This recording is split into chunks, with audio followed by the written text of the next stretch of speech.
sometimes it just turns out that way. The secret life of Mama Cass is unraveled in her daughter's book as she reveals the mystery of her father's identity and the source of the hurtful rumors surrounding her mother's death.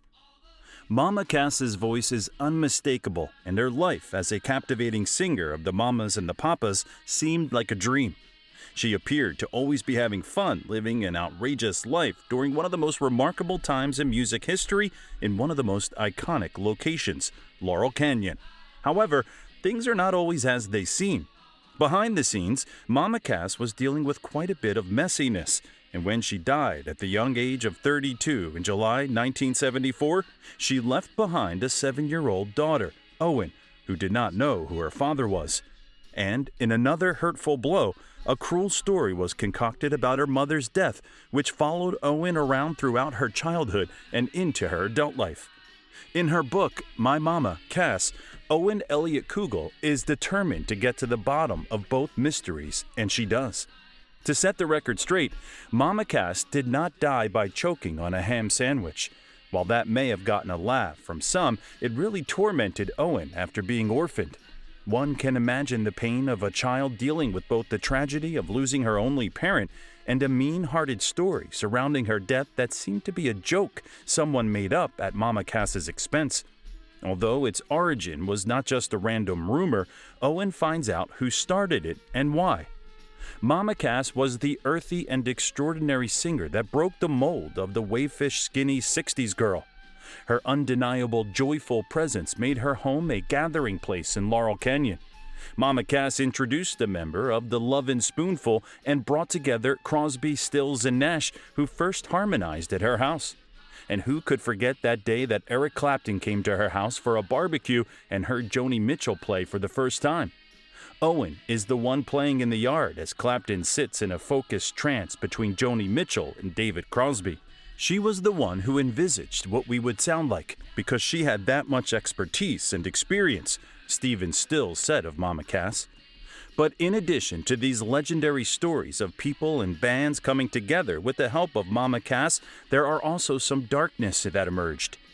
While Cass's house was a famous open house for the likes of Jack Nicholson and James Taylor to hang out, there were also some unsavory types of hanger-oners always around in search of or on drugs. This worried one of Owen's nannies so much that she quit because she was worried someone would spike the baby's bottle with LSD. One of the hanger-oners who had begun to infiltrate the Laurel Canyon scene was Charles Manson. Actor Michael Caine remembers meeting him at Mama Cass's house. In his autobiography, he recalled the night spent at a party with Mama Cass, Sharon Tate, and her hairdresser, Jay Sebring, who was also murdered by the cult. The party would have been nothing to write home about if it wasn't for the recollection of being introduced to a person he described as a scruffy little man, which turned out to be Charles Manson. Owen discovers that her mother, who had struggled with anxiety and used food as a comfort, was put on diet pills as a teenager, which were amphetamines and were later found to cause heart problems as well as habit forming. When then Naomi Cohen realized she could sing as she came up with her stage name taken from her father's nickname for her, Cassandra, and the name of a friend who died, Elliot. Her original plan was to be a Broadway singer, but she lost a part to Barbra Streisand and then moved over to the folk scene in Greenwich. In New York, she introduced John Sebastian and Zalman Janofsky to one another, and they eventually formed the Lovin' Spoonful. She met Danny Doherty and developed a serious crush on him. Before long, Denny met the young married couple John and Michelle Phillips, and they formed the New Journeymen. Cass decided she wanted to join them too. John initially declined to let her join the band, but eventually changed his mind after spending time and doing LSD trips.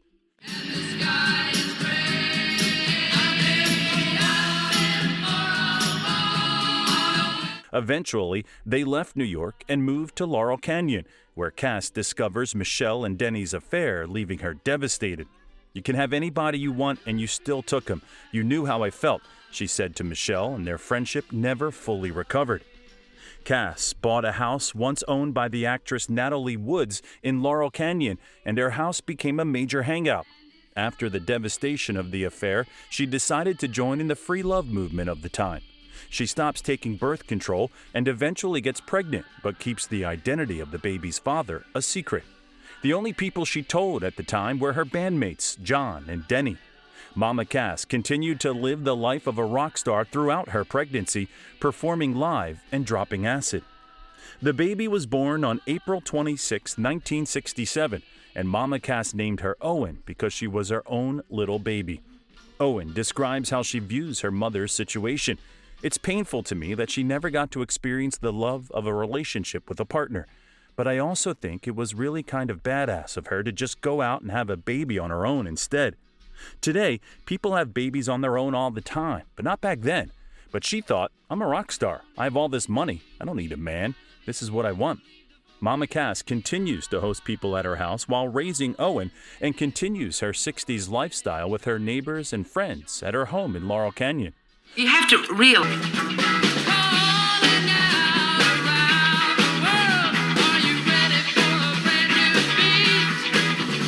Owen also describes a few of the memories she has of her mother, including laying in bed watching The Wizard of Oz and driving around in the car with her mother singing.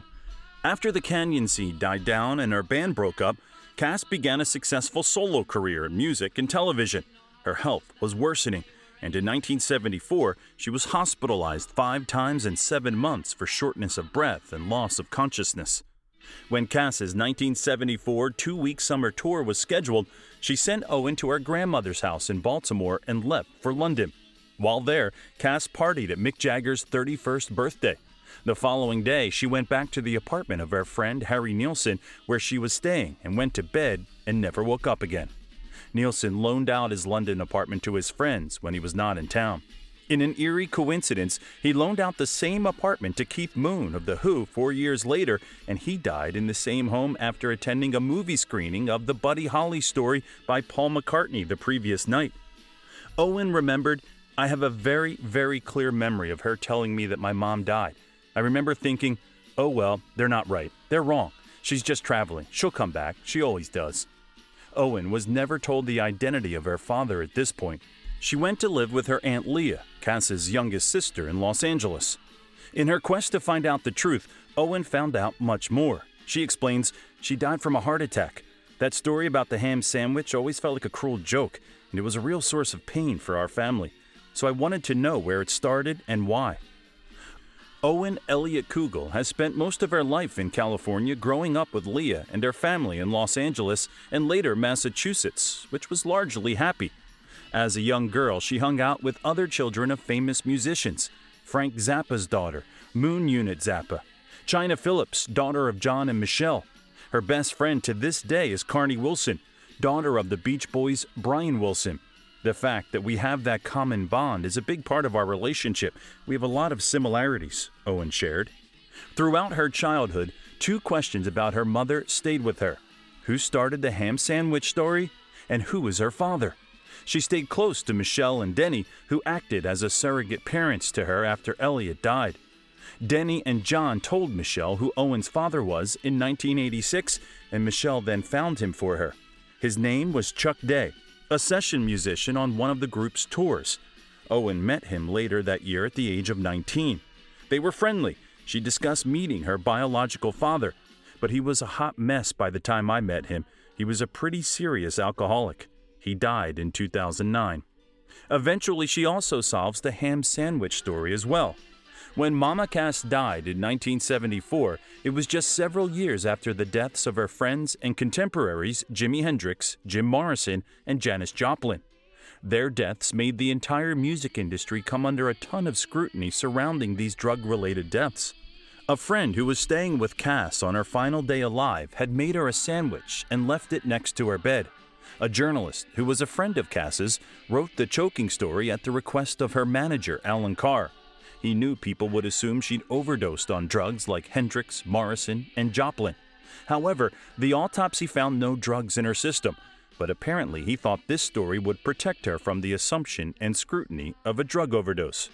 The story stuck and has followed her around ever since.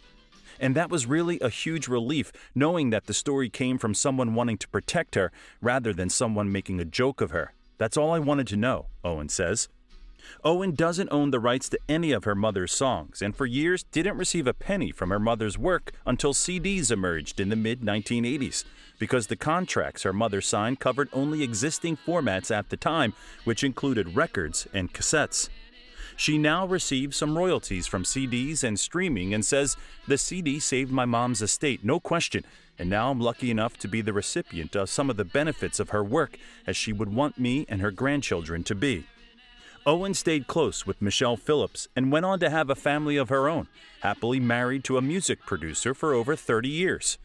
The 60s societal experiments had its fair share of collateral damage, none more consequential than the disarray of families. There is nothing like the love of a child, but there's also nothing like the sacrifice it takes to raise them. Luckily, Mama Cass's daughter Owen was able to overcome some of the toughest circumstances one could be faced with and come out the other side with her own happy family and an optimistic outlook. She elaborates on her mother's talent. People really don't know how versatile she was. Just think about The Tonight Show. She was one of the first women to sub in for Johnny regularly. She was so smart and funny and quick, plus she knew all the famous guests personally. Owen said of the process of writing My Mama Cass, "There is such a sense of completion and real satisfaction as a result of all this. It's kind of weird to say, but I feel like, in some ways, I know her better now." Stars shining bright above you, night breezes seem to whisper